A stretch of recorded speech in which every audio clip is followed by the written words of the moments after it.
नए hearing aid की कीमत 3 लाख रुपए से भी ज्यादा थी। इवान दिन रात मोटरसाइकिल चलाने लगा, चाहे टायर फैक्ट्री का थका हुआ मजदूर हो, सामान से लदा तिपहिया चालक हो या निर्माण स्थल पर काम करने वाला मजदूर। जो भी सवारी मिलती, इवान बिना सोचे समझे उसे उसकी मंजिल तक छोड़ने निकल पड़ता। हर दिन वह सुबह से रात तक सवारी ढूंढता रहता। एक दिन वह भीड़ भाड़ वाली जगह पर सवारी का इंतजार कर रहा था। तभी एक ताकतवर आदमी अपने कुछ साथियों के साथ आया और उसे वहां से भगा दिया। सामने इतने लोग थे कि इवान चाहकर भी कुछ नहीं कर सका। शाम को उसने कई दिनों की कमाई अपनी पत्नी एलेना के हाथ में रख दी। खुश होकर बोला, मोटरसाइकिल चलाकर तो पहले की नौकरी से भी ज्यादा कमाई हो रही है। लेकिन एलेना को उसकी कमाई से ज्यादा उसकी सुरक्षा की चिंता थी। वह नहीं चाहती थी कि इवान हर दिन इतना जोखिम उठाए। अगली सुबह उसे फिर एक मुश्किल सवारी मिली। मंजिल पर पहुंचने के बाद उस आदमी ने किराया देने के बजाय कहा, पहले मेरा सामान ऊपर पहुंचाने में मदद करो। इवान को डर था कि कहीं वह पैसे दिए बिना ही न चला जाए, इसलिए उसने मजबूरी में हाँ कर दी। लेकिन सामान ऊपर ले जाते समय उसके हाथ से एक कीमती चीज टूट गई। आवाज सुनकर मकान मालिक बाहर आ गया और नुकसान की भरपाई मांगने लगा। इस बार इवान के पास कोई सफाई नहीं थी। हर रोज शहर से घर लौटते वक्त वह रास्ते में पड़े पुराने निर्माण स्थल से लोहे और दूसरे कबाड़ के सामान भी उठा लाता था, ताकि उन्हें बेचकर कुछ अतिरिक्त पैसे मिल सके। धीरे धीरे उसके घर का आंगन कबाड़ से भर गया। एक दिन उसने देखा कि घर का नीला लकड़ी का दरवाजा ही गायब है। पहले उसे लगा कि उसका बेटा मिशा उसे चुपके से बेच आया होगा, लेकिन मिशा ने बताया कि माँ एलेना ने वह दरवाजा पड़ोस में रहने वाले अपने रिश्तेदार को दे दिया है। ये सुनते ही इवान का गुस्सा फूट पड़ा। वह सीधे रिश्तेदार के घर पहुंचा, बिना कुछ बोले दरवाजा उठाया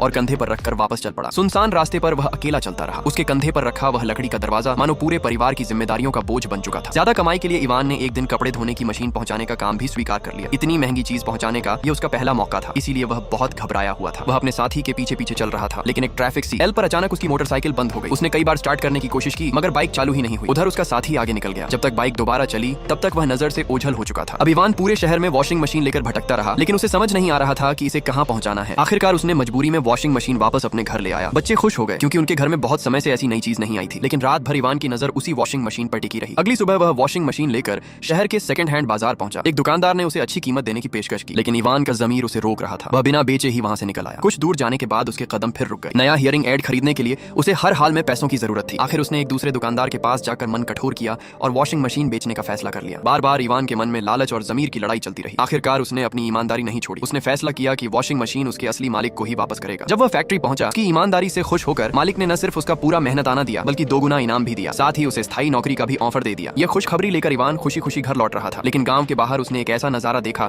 जिसने उसे गुस्से से भर दिया। उसने देखा कि उसका बेटा मिशा और दूसरे बच्चे सड़क किनारे फूल बेचकर पैसे कमा रहे थे। उनके इलाके की परंपरा के अनुसार अगर छोटा बच्चा कमाने निकल जाए तो लोग मानते थे कि उसका पिता अपनी जिम्मेदारी निभाने में नाकाम रहा है। गुस्से में इवान दौड़कर वहां पहुंचा और बच्चों का फूलों का ठेला बिखेर दिया। उसे लगा कि बच्चे फिर से मछली पालने के लिए पैसे जमा कर रहे हैं। वह गुस्से में सीधे उस पानी वाले गड्ढे की तरफ भागा, लेकिन वहां पहुंचकर वह हैरान रह गया। जो गंदा और बदबूदार गड्ढा पहले किसी काम का नहीं था, अब बिल्कुल साफ हो चुका था। पानी इतना साफ था कि उसमें छोटी छोटी मछलियां और चिड़ियां भी दिखाई दे रही थी। ये देखकर इवान समझ गया कि बच्चों ने अपने सपने को पूरा करने के लिए कितनी मेहनत की थी। उसी पल उसे अपनी गलती का एहसास हुआ। अपनी जिद में उसने